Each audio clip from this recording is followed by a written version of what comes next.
Hi there! In this video I'm going to talk about 3 of my favorite exercises to target low back pain, whether you are a beginner or a seasoned athlete. And the 3 exercises are the pelvic tilt building into a bridge, and a chin tuck building into a full roll up. The reason when I'm talking about these same exercises over and over again, because this week I had a rugby player coming to seek help for discomfort. He experiences stiffness in his low back after his workouts. And the guy was obviously very built, very strong, very muscular, very fit. However, he had this deep nagging ache in his daily life, and especially it was more prominent after his workouts. And he went to seek help from his coaches, and he was given exercises to target the low back and his hip flexors, which are important, very important. However, when I put him through some tests, some exercises to figure out where his weaknesses are, he wasn't able to do pelvic tilts, and he wasn't able to do roll-ups. And in fact, he wasn't able to do any exercises that required him to engage his small stabilizers.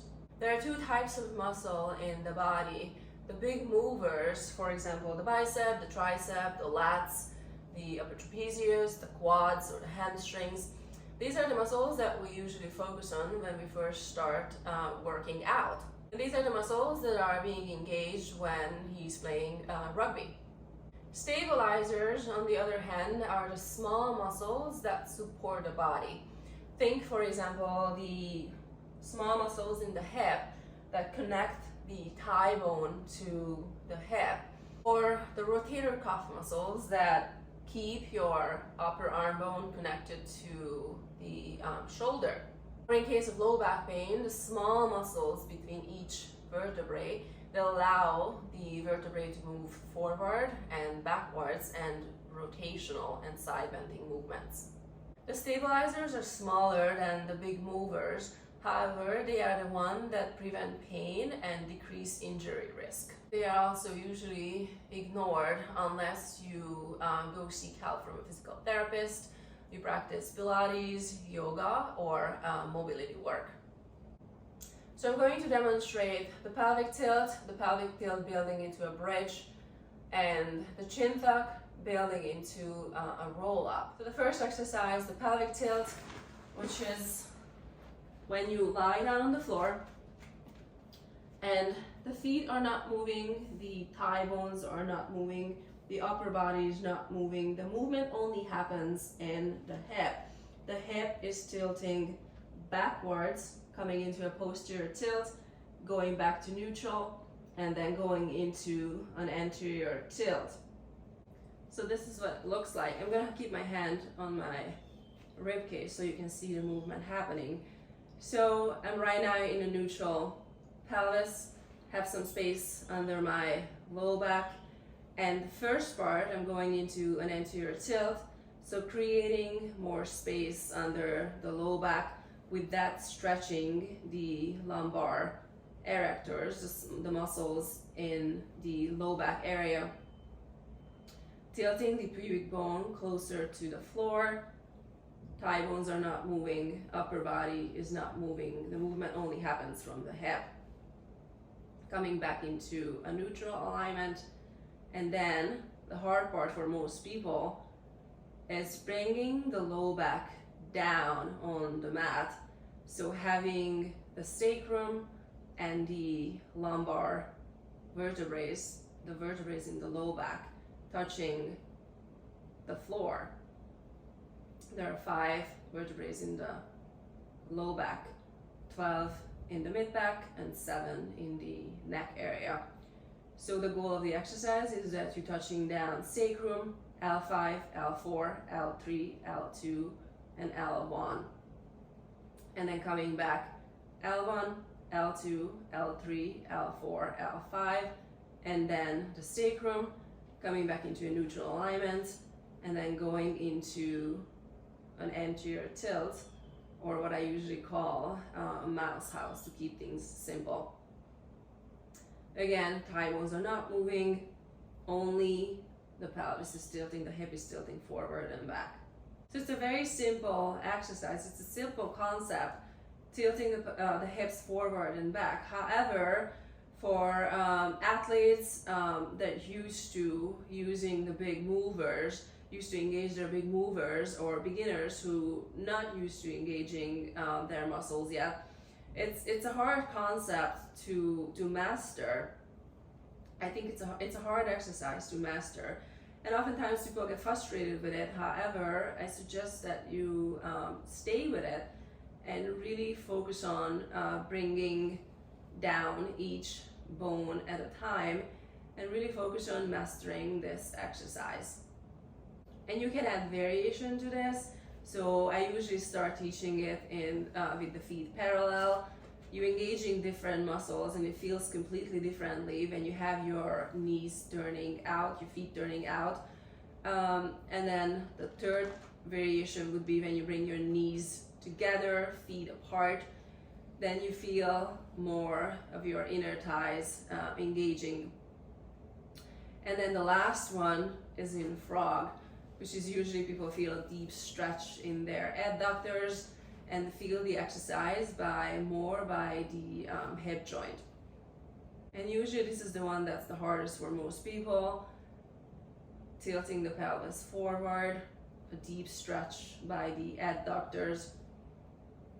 And also this is the hardest for most people, bringing their low back on the floor in this position.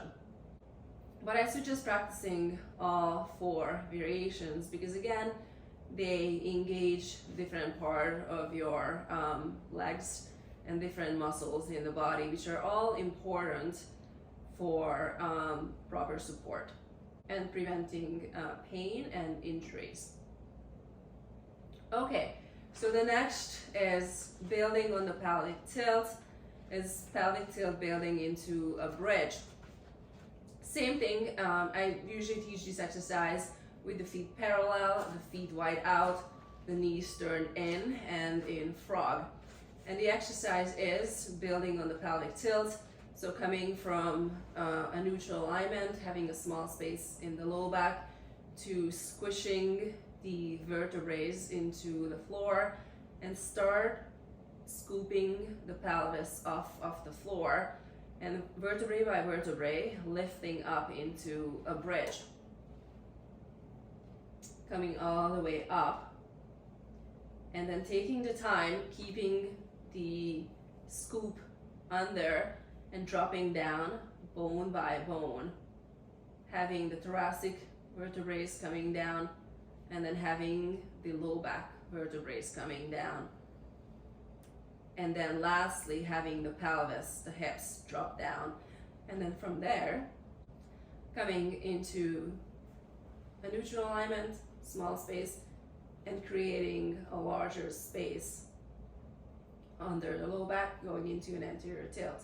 So again, anterior tilts to neutral, legs are not moving, and then squishing the vertebrae into the mat, and then scooping up into a bridge.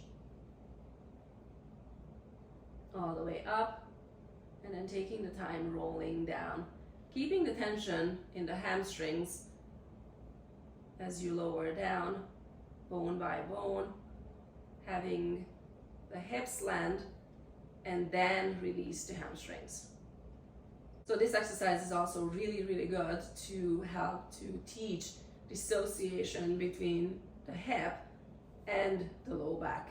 It teaches us to use the hip muscles for walking as opposed to leveraging off of the low back muscles.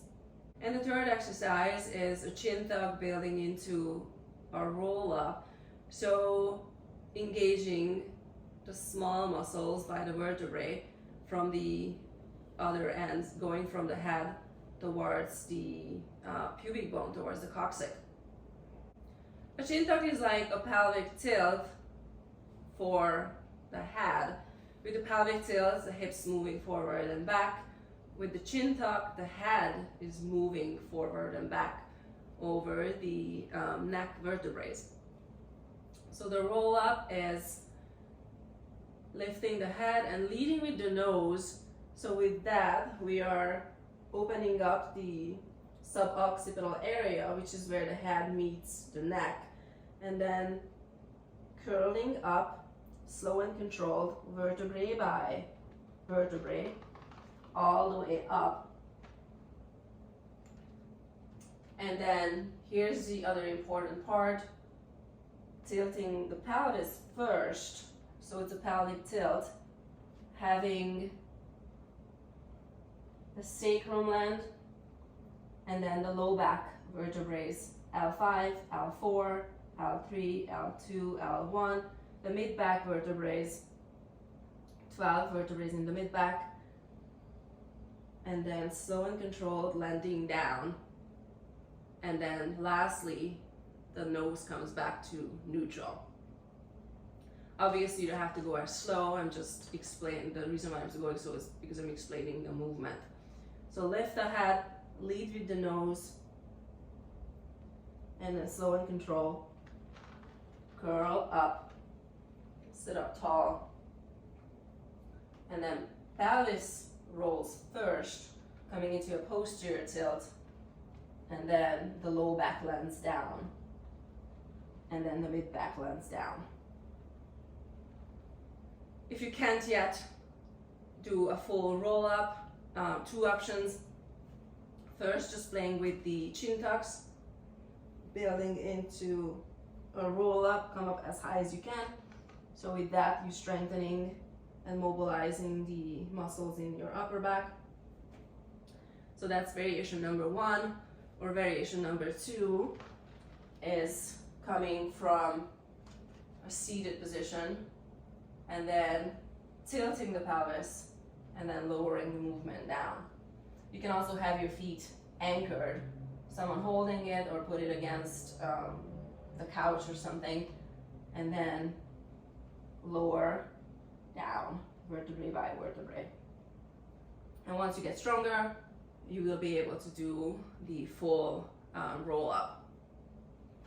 You can also do this exercise with straight leg, same concept, lifting the head, leading with the nose, roll up vertebrae by vertebrae.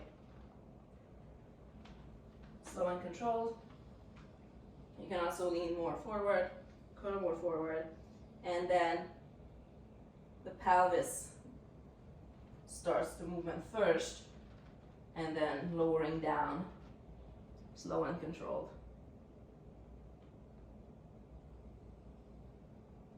And that's the movement. I have this down here. I was gonna do the exercise on this, but I didn't. But so, as you're coming, this is actually a good visual.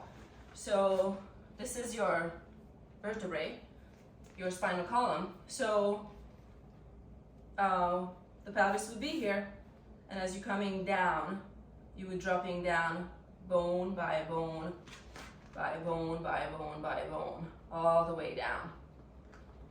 And then when you're coming up into a sit-up, this is your head, leading with the nose, vertebrae by vertebrae, lifting up,